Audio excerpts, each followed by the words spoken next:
Hi, my name is Chima Nadekwe, and today I'm going to be talking about mistakes hospitals make that actually cost them a lot financially. Number one is overstaffing. Now, please, if you are a medical director, a hospital owner, a managing director, a CMD, or an entrepreneur that have interest in going to the medical sector or that actually have a functional, medical center, I'd like you guys to please listen. You know, one of it is overstaffing. These are mistakes that a lot of hospitals make that are actually causing a lot financially. Now, the implication of having excessive staff is that you have a lot of people doing nothing, and you wouldn't be maximizing, the potential that you have. And I understand the urge for one to have, a standard business where you have your HR, your human resource, your office personnel, your doctors. But then if before you actually consider having this whole number of people in your hospital, I think this is a very important question that you should ask yourself, which is, do the money that we generate here monthly, is it enough to, pay these people on time and pay them well, and we will still generate revenue? I think this is a very simple question that, hospital owners should ask themselves. Do we make enough money to pay these people? And not just paying them well and paying them on time. Now, if yes, then you can actually go ahead and employ. But if no, then I think it is important that you maximize the numbers of people that you have. Because a lot of time when I go to hospitals and I'm consulting, I observe that there are a lot of people that are not doing anything. They are not doing well enough to be paid the amount of money that they pay. That they are being paid. Sorry. And one thing I actually encourage medical directors is not to underpay people. So if you have this number of people that you are paying well, then you should maximize their potential first before considering having a larger number of people. Now, larger number of people should come with the scale of the market that you have. If your market has increased, then you can go ahead and increase the number of staff that you need. But of course, if you don't have that big, large patronage, then you should maximize the number of people that you have. So these are mistakes that hospital owners make that actually causing a lot, because at the end of the month, they are paying a lot of people and they're not maximizing profit.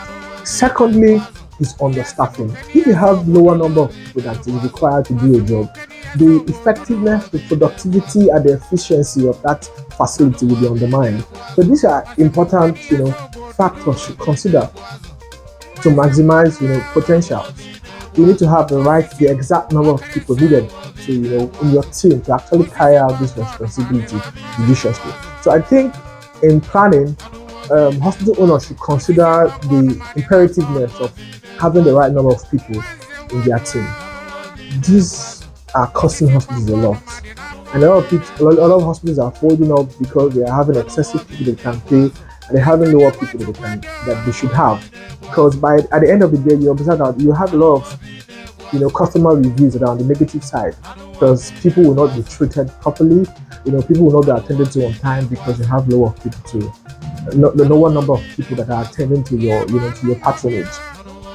Thirdly, not having an in-house biomedical engineer can actually cause the hospital a lot. Now, one thing I encourage hospitals to do is to make provision for depreciation in the accounting system. Now, why? Because most of the equipment that you're using over time will be running out. So if you had made provision for them, you can actually have money to buy new ones and change them. And because of that, it gives the hospital that posterity, to actually grow and grow well. Now, having an in-house biomedical engineer save your machines from breaking down in a short while. Now, before breaking down, let's talk about the process at which these machines would break down. First of all, most of all these medical equipment are designed to last for a very long time. That you can take to the bank. They are designed to last for a very long time. And I would advise for startups and for medical owners, facilities that are owned by medical personnel. If you are going into the medical sector and you don't have so much finances, you should actually try the fairly used market. The truth be told is about 70% of the medical facilities we have in Nigeria, most of the equipment that are used are actually fairly used. Now, they are actually doable because if you check, most of this fairly used equipment come from first-hand countries like the US, Japan, the United Kingdom, Finland, and the rest of them. And they made their equipment to actually stand longer period of time. And before this equipment arrived in Nigeria, they have been used over years. They have been used abroad for a lengthy period of time. And why this equipment have actually not broken down, that you can now use them for a lengthy period of 5-6 years before they break them over here, is because their maintenance routines are being carried out as at when they. So these hospitals, they actually indulge the companies, their biomedical engineers to ensure that the service routine are being followed as at when due, and it helps this machine last longer. So when this machine come into Nigeria and they break down in 5 or 6 years, it's because they are being maintained poorly.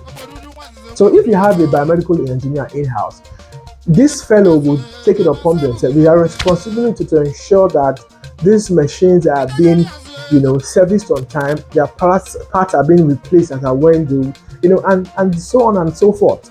So these are the importance of having an in-house or an in-house biomedical engineer. Now, an in-house biomedical engineer will also go as far to ensure that the machines are being used right. Now, many a time when I go to hospitals to carry out maintenance and to carry out repairs and thereabout, I always have that. The major reason why most of this equipment break down are because they are being used wrongly. Most of the fellows using this equipment do not even have an idea how they should be used. So a biomedical engineer will come in and teach them how to use this equipment. Now, I always advocate for orientation in every hospital, because when you orientate people, they actually know what to do and how to do what they are told to do. So many times, if you have an in-house biomedical engineer, it will save your machines from breaking down almost every period of time. And it makes the machine last longer, and you can make provisions for depreciation. And when it's time to to change the equipment, you can actually do replacement without even without financial stress on the business. So that is why, and it is quite important to have like an in-house biomedical engineer. So these are very important steps that hospitals neglect, and it's costing them a lot financially. And since this information have come to you, I would indulge you guys to replicate a change immediately, so that you guys can begin to maximize profit. Thank you so much for listening. My name is Chima, and I'm always here to assist. Thank you.